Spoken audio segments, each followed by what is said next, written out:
ಇದ್ರ ಬಗ್ಗೆ ಅವ್ರು ತನಿಖೆನೇ ಆರಂಭಿಸಿಲ್ಲ ಅಂತ ಆರೋಪ ಮಾಡ್ತಾರೆ. ಇದ್ರ ಬಗ್ಗೆ ನೀವೇನ್ ಹೇಳ್ತೀರಾ ಸರ್?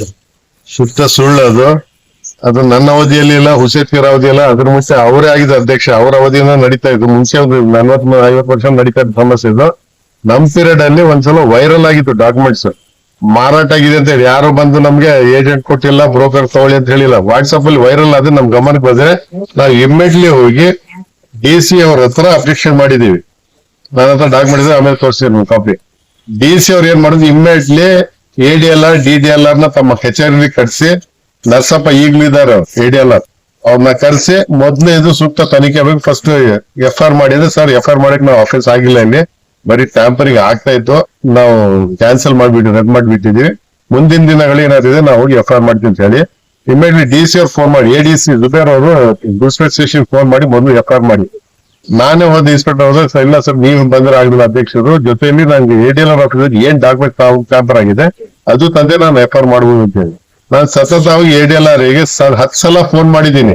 ಸರ್ ಬಂದಿದ್ದು ಡಾಕ್ಟರ್ಸ್ ಬಂದೆ, ನಾನು ಕೂಡ್ಲಿಗೆ ಇಲ್ಲಿದ್ದೀನಿ, ನಾನು ಹಾಸ್ಪಿಟಲ್ ಇದ್ದೀನಿ, ನಾನು HBL ಇದ್ದೀನಿ, ನಾನು ಲೋಕಾಯುಕ್ತ ಕೋರ್ಟ್ ಅಲ್ಲಿ ಇದ್ದೀನಿ, ನಾನು ಧಾರವಾಡ ಕೋರ್ಟ್ ಅಲ್ಲಿ ಇದ್ದೀನಿ. ಇದೇ ತರ ಕಾಲ ಹರಣ ಮಾಡಿದ್ರು. ಆಮೇಲೆ ಇನ್ಸ್ಪೆಕ್ಟರ್ ಸಿಂಧೂರಿ ರೆಸ್ಪಾನ್ಸಿಬಲ್ ಆಗಿ ಮೊನ್ನೆ ಇತ್ತೀಚೆಗೆ ಅಷ್ಟೇ ನಮ್ ಗಮನಕ್ಕೆ ಮತ್ತಿದ್ದು 11.5 ಎಕರೆ ಬಂತು. ನಾ ಇಮಿಡಿಯೇಟ್ಲಿ ನನ್ನ ಡೇಟ್ ಸಹಿತ ನಿಮ್ಗೆ ಡಾಕ್ಯುಮೆಂಟ್ಸ್ ತೋರಿಸ್ತೀನಿ. ಎಷ್ಟು ಸಲ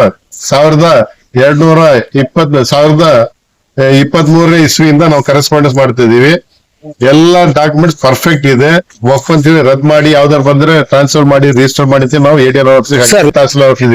ಇದು ಮೀರಿ ಅವರಿಗೆ ಕಾರ್ಪೊರೇಷನ್ ಹೋಗಿತ್ತು. ನಮ್ ಗಮನಕ್ಕೆ ಬಂದ ತಕ್ಷಣ ಕಾರ್ಪೊರೇಷನ್ ನಾನು ಆಗ್ಲೇ ತೋರಿಸ್ದೆ. ಮೇಯರ್ ಗಾದೆಪರ್ ಇಮಿಡಿಯೇಟ್ಲಿ ಕಮಿಷನ್ ಲೆಟರ್ ಹಾಕಿದ್ರು, ಇದು ಯಾವ್ದು ಕಾರಣಕ್ಕೆ ಬದಲಾವಣೆ ಆಗ್ಬಾರ್ದು, ರದ್ದು ಮಾಡಿ ಅಂತ ಹೇಳಿ ಫಾರ್ಮ್ 2 ರದ್ದು ಮಾಡಿದ್ರು. ಆಮೇಲೆ FR ಮಾಡ್ಬೇಕಂತ ಹೇಳಿದ್ರೆ ನಮ್ಮ ಆಫೀಸರ್ ನಾನೇ ಖುದ್ದಾಗಿ ಪೊಲೀಸ್ ಇನ್ಸ್ಪೆಕ್ಟರ್ ಕರೀತಾ ಆಫೀಸರ್ ಬಾ ಅಂದ್ರೆ, ಇಲ್ಲ ನಮ್ಮ CO ಲೆಟರ್ ನಮ್ಗೆ ಪರ್ಮಿಷನ್ ಕೊಡ್ಬೇಕಂತ ಹೇಳಿ ನಾನು ಇಮಿಡಿಯೇಟ್ಲಿ ನಮ್ ನಾಸಿರ್ ಹುಸೇನ್ MP ಅವರಿಗೆ ಫೋನ್ ಮಾಡಿ ಈ ತರ ಸಮಸ್ಯೆ ಇದೆ, FR ಗೆ ಇದು ಆಗ್ತಿದೆ ಅಂತ ಹೇಳಿದ್ರೆ ಅವ್ರು ಇಮಿಡಿಯೇಟ್ಲಿ ಹೊಸ CO ಲತೀಫ್ ಅವ್ರಿಗೆ ಫೋನ್ ಮಾಡಿ, ಕಾರ್ಪೊರೇಷನ್ ಕಮಿಷನರ್ ಫೋನ್ ಮಾಡಿ, ಗುಲ್ಸ್ಪೇಟ್ ಸ್ಟೇಷನ್ ಇನ್ಸ್ಪೆಕ್ಟರ್ ಫೋನ್ ಮಾಡಿ ಇಮಿಡಿಯೇಟ್ಲಿ FR ಮಾಡಿದ್ರೆ ಅಲ್ಲಿ ಮತ್ತೆ ನಾನು ಹೋಗಿ ಕೂತಿರೋದು ನಿಜ FR ಅಲ್ಲಿ. ಈಗ ಯಾರಾದ್ರೂ ಮಾಡ್ತಾರದೆ ಸಮಾಜ ಕೆಲಸ, ಒಳ್ಳೆ ಕೆಲಸ ನಾವು ಯಾಕೆ ಮಾಡಿದ್ರು, ಎಲ್ದಿಕ್ ಮಾಡಿದ್ ಏನಿಲ್ಲ, ಎಲ್ರು ಮಾಡಿದ್ದಾರೆ, ಎಲ್ರು ಟಲ್ಪ್ ಮಾಡಿದ್ದಾರೆ, ಅವ್ರ ಪ್ರಮಾಣದಲ್ಲಿ ಅವ್ರು ಹೋರಾಟ ಮಾಡಿದ್ದಾರೆ, ಅಂತೂ ನಮ್ಗೆ ಆಸ್ತಿ ಉಳಿದಿದೆ. ನನ್ನ ಉದ್ದೇಶ ಏನಂತ ಹೇಳಿದ್ರೆ ಬರೀ ಇದು ಒಂದೇ ಯಾಕೆ, 103 ಎಕರೆ ಅವಂಬೈಲಿ ಇದೆ, 1000 ಕೋಟಿ ಬೆಳೆ ಬಾಳುವ ಪ್ರಾಪರ್ಟಿ. ಅದೇ ಅವಂಬೆ ಸಿರ್ಗುಪ್ಪ ರೋಡ್ ಅಲ್ಲಿ ಟಿಪ್ಪು ಸುಲ್ತಾನ್ ಇನಾಮ್ ಲ್ಯಾಂಡ್, ಏನ್ 4 ಕೋಟಿಯಲ್ಲಿ ಟಿಪ್ಪು ಸುಲ್ತಾನ್ ಮಸೀದ್, ಅದಕ್ಕೆ ಸಂಬಂಧಪಟ್ಟ ಆಸ್ತಿ ಇದೆ. ಇದೇ ಕಬ್ಗಲ್ ಅಲ್ಲಿ ಬೆಲೆ ಬಾಳುವ 12 ಎಕರೆ ಜಾಗ ಇದೆ. ಇದೇ ಮಿಂಚೇರಿಯಲ್ಲಿ ನಾನು ಆಗ ಚೇರ್ಮನ್ ಚಾರ್ಜ್ ತಗೊಂಡ್ರೆ ನಮ್ಮ ಆಫೀಸರ್ ನಾನು ನನ್ನ ಲೆಟರ್ ಅಲ್ಲಿ ಅಬ್ಜೆಕ್ಷನ್ ಮಾಡಿದ್ದು ಎಲ್ಲ ಅದು ಪ್ಯೂರ್ಲಿ ವಕ್ಫ್ ಪ್ರಾಪರ್ಟಿ ಹೇಳಿದೆ. ಇದಕ್ಕೆಲ್ಲ ಅವ್ರು ಸಪೋರ್ಟ್ ಮಾಡಿ, ಅವ್ರ ಲೀಡರ್ ಸಪೋರ್ಟ್ ಮಾಡಿ, ಇವ್ರು ಬರೀ 11 ಎಕರೆ ಯಾಕೆ, ಬನ್ನಿ ನಾವೆಲ್ಲ ಕಲ್ತು ಹೋರಾಟ ಮಾಡೋಣ. ಅದೇ ಅವಂಬೈ ಲ್ಯಾಂಡಿಗೆ, ಅದೇ ಸಿರ್ಗುಪ್ಪ ಲ್ಯಾಂಡ್, ಟಿಪ್ಪು ಸುಲ್ತಾನ್ ಲ್ಯಾಂಡಿಗೆ ನಾವೆಲ್ಲ ಕಲ್ತು ಹೋರಾಟ ಮಾಡೋಣ. ನೀವ್ ಯಾಕೆ ಬರೀ ಒಂದಿಗೆ ಸೀಮಿತ ಇದೆ? ಎಲ್ಲಿ ಹೋಗಿತ್ತು ನಿಮ್ ಶಕ್ತಿ? ಯಾವಾಗ ನಮ್ ಹಿಜಾಬ್ ಸಮಸ್ಯೆ ಬಂತು, ವಕ್ಫ್ ಬಿಲ್ ಆಕ್ಟ್, ಇದೇ ನಮ್ ನಾಸಿರ್ ಹುಸೇನ್ ನೇತೃತ್ವದಲ್ಲಿ ಸರಿ ಸುಮಾರು 25-30 ಸಾವಿರ ಜನರು ಮುಸಲ್ಮಾನ್ ಜೊತೆಲಿ ದಲಿತರು, OBC, ಲಿಂಗಾಯತ, ಬ್ರಾಹ್ಮಣ ಸಮಾಜಗಳು ನಮ್ಗೆ ಸಪೋರ್ಟ್ ಮಾಡಿದ್ರು ವಕ್ಫ್ ಬಿಲ್ ವಿರುದ್ಧ. ಎಲ್ಲಿ ಹೋಗಿದ್ರಿ ನೀವು? ನೀವ್ ಎಲ್ಲಿ ಹೋಗಿದ್ರಿ? ಇದೇ ನಮ್ BJP ಮುಖಂಡರು ಹೇಳ್ತಿದ್ರಲ್ಲ ವಕ್ಫ್ ಅದು ಇದು ಅಂತ ಹೇಳಿ. ವಕ್ಫ್ ಬಿಲ್ ಟೈಮಲ್ಲಿ ನೀವು ಎಲ್ಲಿ ಹೋಗಿದ್ರಿ? ಆ ಹಿಜಾಬ್ ಬಿಲ್ ಸಂಬಂಧದಲ್ಲಿ ಎಲ್ಲಿ ಹೋಗಿದ್ರಿ? ಎಷ್ಟು ನಮ್ ಸಮಸ್ಯೆ ಇದು, ತೊಂದರೆ ಆಯ್ತು, ಬೀದಿಗಳು ನಮ್ ಯುವತಿರಲ್ಲಿ ಹೋರಾಟ ಮಾಡಿದ್ ನೀವೆಲ್ಲಿ ಹೋದ್ರಿ? ನೀವ್ ಎಲ್ಲಿ ಹೋಗಿದ್ರಿ? ನೀವು ಸೋಮಶೇಖರ್ ಅವರು ಬಹಿರಂಗವಾಗಿ ನಮ್ಮ ಸಮಾಜಕ್ಕೆ ಅವಹೇಳನಕಾರಿ ಹೇಳಿ ಅವಮಾನ ಮಾಡಿದ್ರು. ನಾವು ಇದೇ ಮುಖಂಡ ನೇತೃತ್ವದಲ್ಲಿ ನಾವು ಸರಿ ಸುಮಾರು 25,000 ಮುಸಲ್ಮಾನರು ರಾಯಲ್ ಸರ್ಕಲ್ ಘೆರಾವ್ ಮಾಡಿದ್ರು. ಆಗ ನೀವು ಎಲ್ಲಿ ಒಬ್ರು ಕಂಡುಕೊಂಡಿಲ್ಲಲ್ಲ, ಯಾಕೆ? ನೀವು ಒಂದ್ ನಿಮಿಷ, ಇದೇ ಜನಾರ್ದನ್ ಅವರು ಇತ್ತೀಚೆಗಷ್ಟೇ ಏರ್ಪೋರ್ಟ್ ಅಲ್ಲಿ ಉಮ್ರಾಗ್ ಹೋಗಿ ಹಜ್ ಯಾತ್ರಿಗಳು ಬಂದ್ರೆ ನಮಾಜಿ ಟೈಮ್ ಐತೆ ಅಂತ ಹೇಳಿ ನಮಾಜ್ ಮಾಡಿದ್ರೆ, ಇದೇ ಜನಾರ್ದನ್ ರೆಡ್ಡಿ ಅವ್ರು ಹೇಳ್ತಾರೆ, ನಮ್ಮ ರಾಜ್ಯದ ತಲೆ ತಗ್ಸಂತ ಆಗಿದೆ, ನಮಾಜ್ ಮಾಡಿ ಏರ್ಪೋರ್ಟ್ ಅಂತ ಹೇಳ. ಆದ್ರೆ ನೀವು ವರ್ಷಕ್ಕೊಂದ್ಸಲ ಈದಾಗ ನಮಾಜ್ ಬರ್ತೀವಿ, ಮುಸಲ್ಮಾನ್ ಬೇಕು. ಈದ್ ಮಿಲಾದಿಗೆ ಮಸೀದ್ ತಿರ್ತಿ ಆಗ ಮುಸಲ್ಮಾನ್ ಬೇಕು. ಇಂಥ ಸಮಯದಲ್ಲಿ ನಿಮ್ಗೆ ಮುಸಲ್ಮಾನ್ ಬೇಡವಾ? ನೀವ್ ಮುಖಂಡ, ನಾನು ಅವ್ರಿಗೆ ಬ್ಲೇಮ್ ಮಾಡೋದಲ್ಲ, ನಿಮ್ ಮುಸಲ್ಮಾನ್ ಮುಖಂಡ್ರು ಏನ್ ಮಾಡ್ತಿದ್ರು? ಅವ್ರೆಲ್ಲ ಅಷ್ಟು ದೊಡ್ಡ ಹೇಳಿಕೆ ನೀಡಿದ್ರು, ವಿವಾದಾತ್ಮಕ ಹೇಳಿಕೆ ನೀಡಿದ್ರು, ನೀವೇ ಮೌನವಾಗಿದ್ದೀರಿ. ಜೊತೆಯಲ್ಲಿ ಇತ್ತೀಚೆಗಷ್ಟೇ ನಮ್ಮ ಮಾಜಿ ಮಂತ್ರಿ ಶ್ರೀರಾಮುಲು ಅವರು ಕೋಲ್ಬಾರಲ್ಲಿ 10,000 ಕುಟುಂಬ ಅಂತ ಹೇಳಿದ್ರು, ಒಂದ್ಸಲ 10,000 ಓಟ್ ಅಂತ ಹೇಳ್ತಾರೆ. ಅವ್ರಿಗೆ ಕ್ಲಾರಿಟಿ ಇಲ್ಲ, ಯಾರೋ ಬರ್ದಿದ್ದು ಗಿಡಿಪಾಠ ಮಾಡಿ ಅವ್ರು ಓದ್ತಾರೆ. 10,000 ಜನರು ಬಾಂಗ್ಲಾದೇಶರು ನುಸುಳುಕೋರು ಕೋಲ್ಬಾರ್ ಬಂದಿರತ್ತೆ. ನಿಮ್ಮ ಚಾನಲ್ ಮುಖಾಂತರ ಹೇಳ್ತೀನಿ, ಶ್ರೀರಾಮುಲವರೇ, ನೀವು 2-3 ಸಲ ಹೋಲ್ಬಾರ್ ಪ್ರದೇಶದಿಂದ ಇದೇ ಮುಸಲ್ಮಾನರ ಓಟಿಂದ MLA ಆಗಿದ್ದೀರಿ, ಇದೇ ಮುಸಲ್ಮಾನರ ಓಟಿಂದ MP ಆಗಿದ್ದೀರಿ.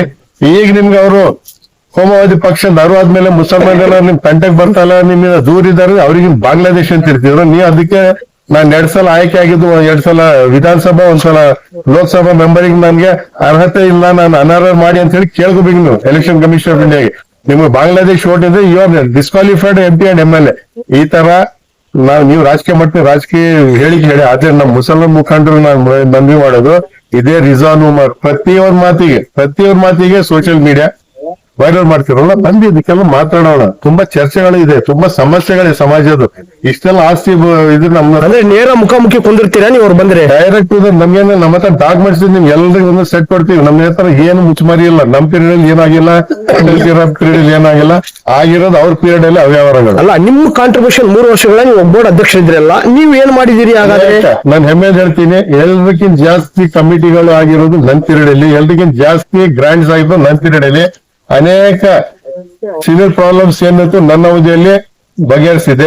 ಸಾಹೇಬ್ರೆ, ನಿಮ್ ಮೇಲೆ ಒಂದು ಆರೋಪ ಇದೆ. ಹೇಳಿ. ಪದೇ ಪದೇ ನಿಮ್ಮ ಕಾಂಗ್ರೆಸ್ಗೆ, ನಿಮ್ಮ ಯುವಕರಿಗೆ, ನಿಮ್ಮ ಹಿಂಬಾಲಕರಿಗೆ ನೀವು ಕಮಿಟಿಯಲ್ಲಿ ಸ್ಥಾನ ಕೊಡ್ತೀರಿ, ನೀವು ಬೇರೆಯವರಿಗೆ ಯಾರಿಗೆ ನೀವು ಹಚ್ಕೊಂಬಂಗಿಲ್ಲ. ಅಂದ್ರೆ ಅಲ್ಪಸಂಖ್ಯಾತ ಇಲ್ಲಿ ಬಹುಸಂಖ್ಯಾತ ಉಳಿದೆ. ಅವ್ರು ಹೇಳಿಲ್ಲ, ಅವ್ರಿಗೆ ಒಪ್ಕೊಂಡ್ ಗೊತ್ತಿಲ್ಲ, ನಿಮ್ಗೆ ಗೊತ್ತಿಲ್ಲ, ನೀವ್ ಕೇಳ್ತಾ ಇರೋದು ನಮ್ ಹಿಂಬಾಕಲಾಗಲ್ಲ. ಅದು ಎಲೆಕ್ಷನ್ ಆಗ್ತದೆ. ಎಲೆಕ್ಷನ್ ಬೇಡ, ಗಲಾಟೆ ಗದ್ದಲ ಆಗ್ತಿರ್ತೀನಿ, ಸೆಲೆಕ್ಷನ್ ಮಾಡ್ತೀವಿ. ಸೆಲೆಕ್ಷನ್ ಯಾರು ಮಾಡ್ತೀವಿ? ಒಂದ್ ಮಸೀದಿಯಲ್ಲಿ 2-3 ಗುಂಪು ಇರ್ತದೆ, ಎಲ್ಲ ನಂದಿ ಇದ್ರೆ ಯುನಾನಿಮಸ್ ಮಾಡ್ಬೋದು. ಅವ್ರೊಂದ್ 4 ಇವ್ರೊಂದ್ ಮಾಡಿ ಸೆಲೆಕ್ಷನ್ ಮಾಡೋದು ಪದ್ಧತಿ ಇದೆ ಒಬ್ಬೊಡಲ್ಲಿ. ಎಲೆಕ್ಷನ್ ಅಲ್ಲ, ನಾವು ಹಿಂಬಾಲಕರ. ನೀವು ಇಲ್ಲಿವರೆಗೆ ಎಷ್ಟು ಕಮಿಟಿಗಳು ಮಾಡಿದಿರಿ ಸರ್? ಅದೇ ಕಮಿಟಿ ನಿಮ್ಗೆ ಪ್ರೂಫ್ ಸಹಿತ ಕೊಡ್ತೀನಿ. Document number of committee, highest committee in the state. ಇನ್ನೂ ಜಾಸ್ತಿ ಹೇಳುದು ಡಾಕ್ಯುಮೆಂಟ್ ಯಾವ್ದು ಬಂದು ಕೇಳಿ ಆಫೀಸಲ್ಲಿ ಕೊಡ್ತಾ ಇಲ್ಲ, ನಾನು ಕೊಡ್ತೀನಿ. ಜಾಸ್ತಿ ಗ್ರಾಂಟ್ಸ್ ಆಗಿ ನನ್ ಪೀರಿಯಡ್ ಹೆಮ್ಮೆಯಿಂದ ಗಂಟಾವಶ್ಯಕ ನಾನು ಹೇಳ್ಬೋದು, ಎಲ್ರಿಗೆ ಜಾಸ್ತಿ ಗ್ರಾಂಟ್ಸ್ ನಂತ. ಅಲ್ಲ, ಅವರು ಒಂದು ಆರೋಪ ಮಾಡಿದ್ರು, ಆರೋಪ ಮಾಡ್ತಾರೆ ಸಾಹೇಬ್ರೆ. ನೀವು ಅಲ್ಲ, ಅವ್ರ ವಿರೋಧ ಪಕ್ಷದವರು ಅವ್ರು ಕಟ್ಟಿದ ಸಾಹೇಬ್ರೆ, ಒಂದ್ ನಿಮಿಷ, ಅವ್ರು ಕಟ್ಟಿದಂತ ಒಂದು ಏನು ಬೋರ್ಡ್ ಸಂಸ್ಥೆ ಇದೆಲ್ಲ, ಅದಕ್ಕೆ ಹುಳ ಬಿದ್ದಿದ್ದಾವೆ, ಜಾಲಿ ಹಿಡಿದಿದ್ದಾವೆ ಅಂತ ಆರೋಪ ಮಾಡ್ತೀರಿ.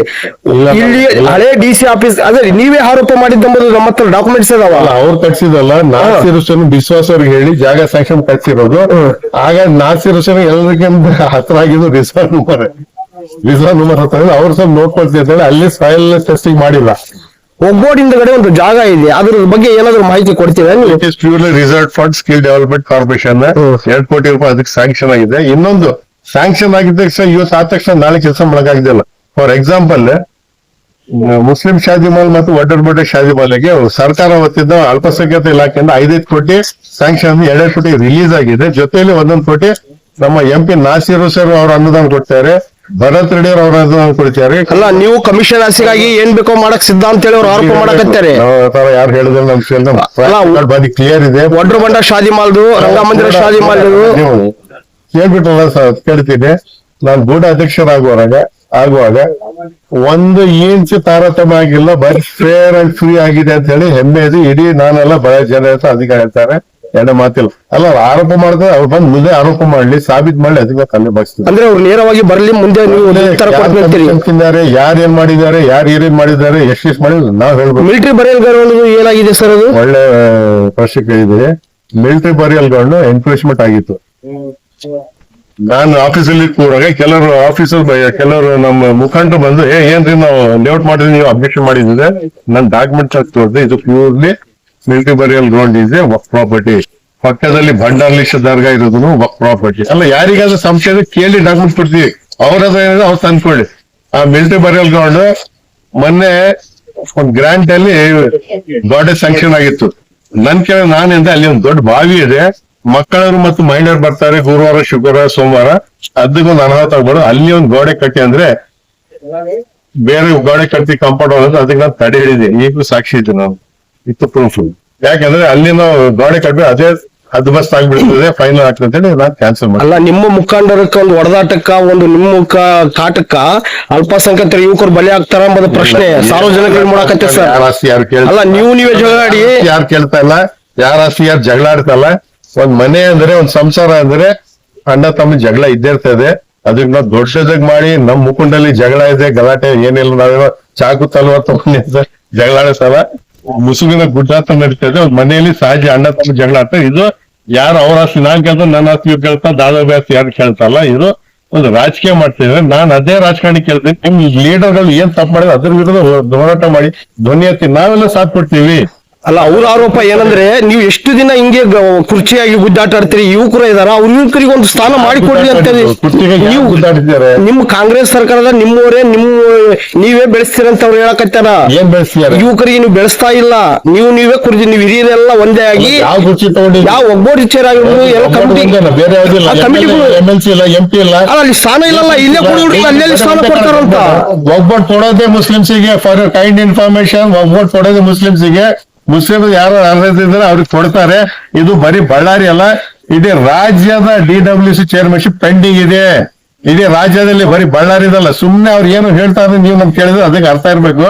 ಇಡೀ ರಾಜ್ಯದಲ್ಲಿ ಒಂದು ಬೋರ್ಡ್ ಮೈಸೂರು ಬಿಟ್ಟು ಇನ್ನೊಂದು ಬಿಟ್ಟು ಯಾವ್ದು ಕುರ್ಚಿ ಆಗಿಲ್ಲ. ಮೋಸ್ಟ್ಲಿ ರಂಜಾನ್ ಆದ್ಮೇಲೆ ಅಥವಾ ಬಕ್ರೀದ್ ಆದ್ಮೇಲೆ ಆಗ್ತದೆ. ಅದೇ ಒಂದು ನಾನಾ ಕಾರಣ ಇರ್ತದೆ. ನಾನ್ ನಮ್ಮ ಹಿಂಬಾಲಕರು ಬೆಳೆಸಕಂದ್ರೆ ಅದೇನ್ ಗೂಡನ APMC MLA ನಮ್ ಕೇಳೋರದು ಹಕ್ಕಿದೆ. 2001 ನಲ್ಲಿ ನಾನು MLA ಕ್ಯಾಂಡಿಡೇಟ್, 2099 ನಲ್ಲಿ ಇವ್ರ MLA ಕ್ಯಾಂಡಿಡೇಟ್. ಯಾಕೆ ಇವರೆಲ್ಲ ಬಂದು ನಮ್ಗೆ ಸಹಾಯ ಮಾಡಿದ್ರಲ್ಲ, ಈಗ ಬಂದು ಅವರು ಸಮಾಜ ಅಂತ ಹೇಳ್ತಾರೆ. ಅಂತ ಟೈಮಲ್ಲಿ ಸಪೋರ್ಟ್ ಮಾಡಿ ನಾವು ಏನ್ ಸಪೋರ್ಟ್ ಮಾಡ್ತಿದ್ವಿ ಅವರಿಗೆ. ಸರ್, ಬಳ್ಳಾರಿ ಜನಕ್ಕ ಯುವಕರಿಗೆ ಏನ್ ಹೇಳಕ್ಕೆ ಇಷ್ಟಪಡ್ತೀರಿ? ನಾಮಿನೇಷನ್ ಮಾಡಿ ಬೇರೆ ಮಹಾರಾಷ್ಟ್ರ ಬಂದು ರಿಕ್ವೆಸ್ಟ್ ಮಾಡೋದು ಇಲ್ಲ, ನಿಮ್ ಕೊಟ್ಟು ನಮ್ಗೆ ಅವಕಾಶ ಇಲ್ಲ, ನೀವು ಯುವಕರು ವಿಡ್ರಾ ಮಾಡಿ 2 ಸಲ ಕಾರ್ಪೊರೇಟ್ ಆಗಿ ಬೋರ್ಡ್ ಚೇರ್ಮನ್ ಆಗಿದೀವಿ. ಹೋಗ್ಬಿಟ್ಟು ಇವ್ರು ರಾಜಕೀಯವಾಗಿ ಏನೇ ಹೇಳ್ತಾ ಇದ್ರೆ ನಾವು ಅದಕ್ಕೆ ಉತ್ತರ ಕೊಡಕ್ಕೆ ತಯಾರಿಲ್ಲ. ಅವ್ರು ಬಂದು ನೇರಾಗಿ ಚೂಸ್ಕೊಳ್ಳಿ, ಸಹಿತ ತೋರಿಸ್ತೀನಿ. ಬಳ್ಳಾರಿ ಜನತೆಗೆ ಹಾಗೂ ಯುವಕರಿಗೆ ನೀವು ಹೇಳಕ್ ಇಷ್ಟಪಡ್ತೀರಾ? ನಾನು ಏನ್ ಇಷ್ಟಪಡಕ್ಕೆ ಹೇಳಿದೀವಿ ಅಂದ್ರೆ, ಇತ್ತೀಚೆಗಷ್ಟೇ ನಮ್ಮ ನಾಮನಿರ್ದೇಶಕ ಕಾರ್ಪೊರೇಟರ್ ಆಗಿರುವಂತ ಅರ್ಷದ್ ಸಮೀರ್ ಇರ್ಬೋದು, ಆಫಾಕ್ ಇರ್ಬೋದು, ಇದೆಲ್ಲ ನನ್ನ ಹೆಸರು ಸೇರಿ 100 ಇರ್ಬೋದು, ಎಲ್ರು ಸೇರಿ ನಿಮ್ಗೂ ಗೊತ್ತಿದೆ ಬಳ್ಳಾರಿ ಎವಲ್ಯೂಷನ್ ಅಂತ ಹೇಳಿ ಟೀಮ್ ಮಾಡಿದ್ದಾರೆ.